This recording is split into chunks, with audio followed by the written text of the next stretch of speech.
Hi friends, I'm coming to you from my mod van and I'm headed to Rutherford, North Carolina to ride the Thermal Belt Rail Trail. It is about a 13-mile rail trail. I think it's a fairly new one, maybe in the last 4 or 5 years.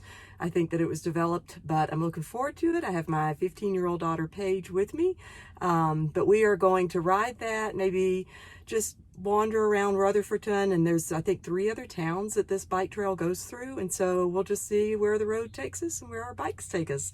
Then we're going to spend the night tonight at Round Mountain State Park in North Carolina. I think it's about 30 to 45 minutes away from the bike trail, and then tomorrow we've got a little hike planned. So we are cruising on I-26 right now. One question that people always ask me is how much noise does the van have while you're driving? And it certainly depends to some degree on the road. If I were on a gravel secondary road of some sort, it would be louder. Obviously, things are going to knock around and bang around and just squeak more. But for right now, this is about as quiet as it gets. It's really smooth highway. It's certainly louder than a minivan. I have a minivan for my daily driver, and it has a little more wind noise than that, but that's to be expected. You're not going to eliminate all that. But I think all in all, not so bad.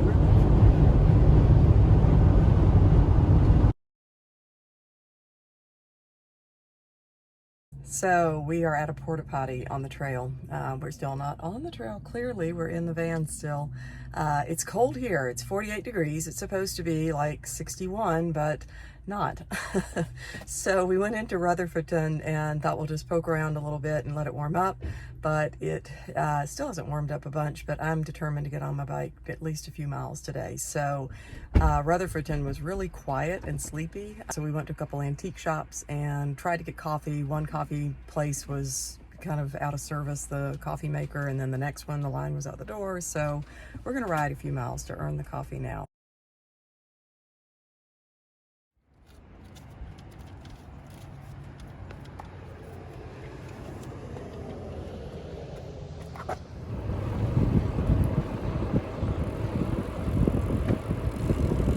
So we're on the Thermal Belt Rail Trail. It's cold. I got a cranky teenager behind me, and we got about 1.5 miles left of the car. I can hardly talk because my mouth is numb. This day is not as warm as they said it was going to be, but it's been an interesting ride. I think the first 5 miles of this trail on the other end are more scenic and not so maybe industrial is the best word I can come up with. Just not real off the grid, you know. It's definitely not a very natural setting, but it's cool to see it all. I mean, I had fun, I enjoyed it, but I'd like to do the other half next time to see a more natural setting. But we're almost back. We're gonna go get coffee before Paige kills me.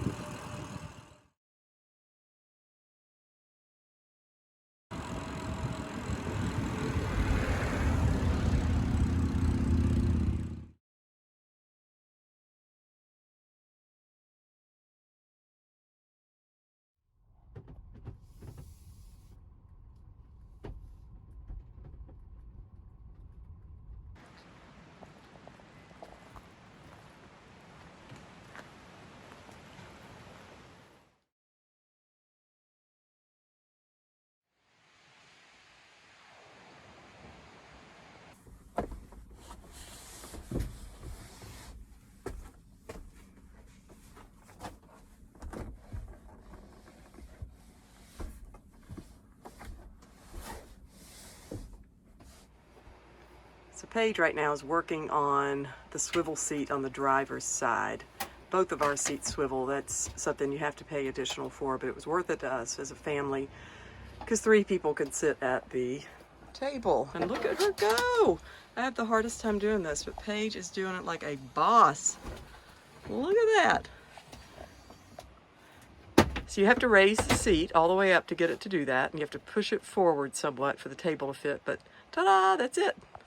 So now we have it all set up, and I've moved that seat backwards now so I can actually fit in there and we can sit across from each other. One thing that's interesting is that you can put this table flush against the sidewall and give yourself more aisle space here, Or you can flip it around and have a gap there, which would then kind of lend itself, if you had this other seat flipped around, to it having more room, because it kind of gets cut off in the position I have it right now. But when it's just two of us, I like it to have it this way, just because then it gives me a little bit more room to move right here in front of the door. But we're going to heat up some delicious soup and have some dinner here in a minute over by the creek.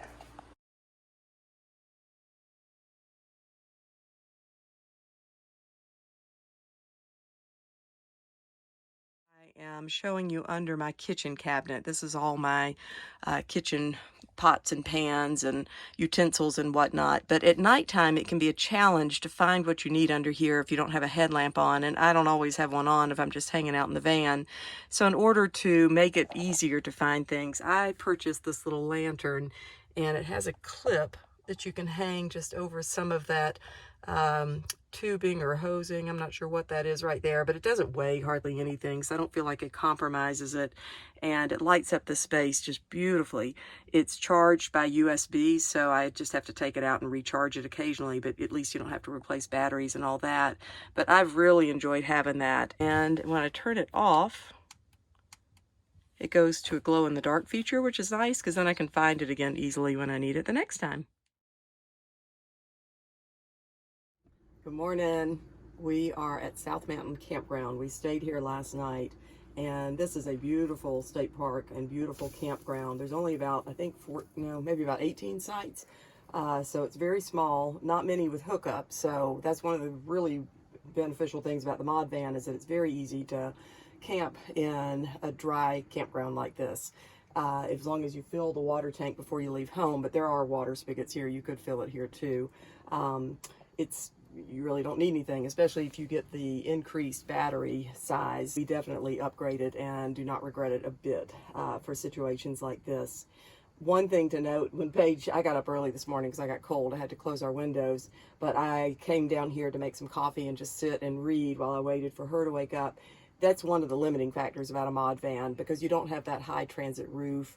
You kind of have to crouch when somebody's sleeping up top and you want to come down here and do something in the kitchen. It's fine to sit and do things like that, but it does limit you a little bit. Not a big deal, especially if you're not doing anything extensive. But back to the campground. The bathhouse here is phenomenal. I've never seen a bathhouse and bathrooms as nice as this one. It looks brand new. And so I took a shower last night just to see how the water was, and good water pressure and super hot water, which was nice, especially because it got a little chilly and damp last night. But all in all, I really recommend this place. We're going to go on a hike this morning to supposedly one of the prettiest waterfalls in the state, but they're all pretty, so it's hard to really gauge, in my opinion, which is the prettiest.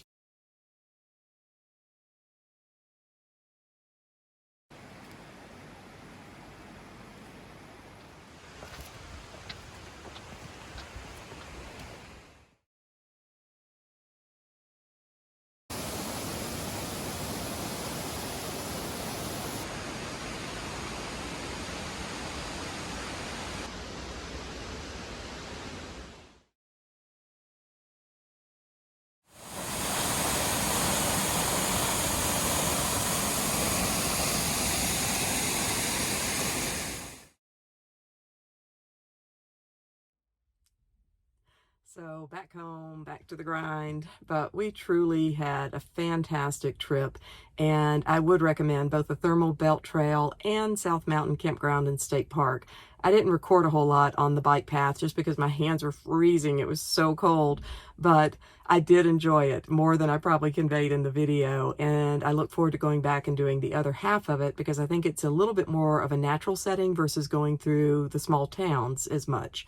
So that'll be interesting to compare and contrast it, and I will certainly be back to South Mountain Campground and the trail system there. We did about a 2.7-mile loop, but I want to go back and explore more of the trails because that one was so beautiful. I look forward to seeing what else is out there as well. You can even backpack, so I'm interested in backpacking it as well. Make more videos about the ModVan, just because I hope that I can lend just our own experience and advice as ModVan owners to people who might be contemplating a purchase of one or have one on order, or even ModVan owners that already have one and just want to see how we do things. I barely scratched the surface with all the customizations that we got with ours. And so I do want to highlight those in future videos. So if you're interested in seeing all that, feel free to subscribe to the channel and get notifications and all that good stuff. But we truly love it. In short, we bought it during all the COVID stuff of 2020, and it was not so much an impulse buy as it was an accelerated timeline buy. We always knew we wanted some type of a camper van when our kids were in college and out of our house, but this just made us want to do it a little bit quicker so we could travel more as a family regionally. We're used to traveling a little bit further than regionally when we have a break, but this just, it seemed like the right time to do it, and I don't regret it for a second. I'm so glad we have it. I have 3 children and a husband and a dog, and we all fit in here just fine. It's tight. You know, you don't want to do a whole lot more than just sleep when you're all in here at once, but we can make it work with 5 people. And again, I'll show you all that in future videos when we go on a family trip. We also love ModVan just as a company. Lori and PJ, the owners, have taken such good care of us. And I think as they get bigger, it's going to be harder for them to probably do as much individual personalized attention that we got, but we treasure that we did, and we just truly treasure them. They're great people, and they really want to make the very best product that they can and to make people happy in the process. And they certainly made our family very happy. So that's it for now. I will hopefully be on another trip this upcoming weekend. So if I am, I'll make another video. Y'all take care and happy trails.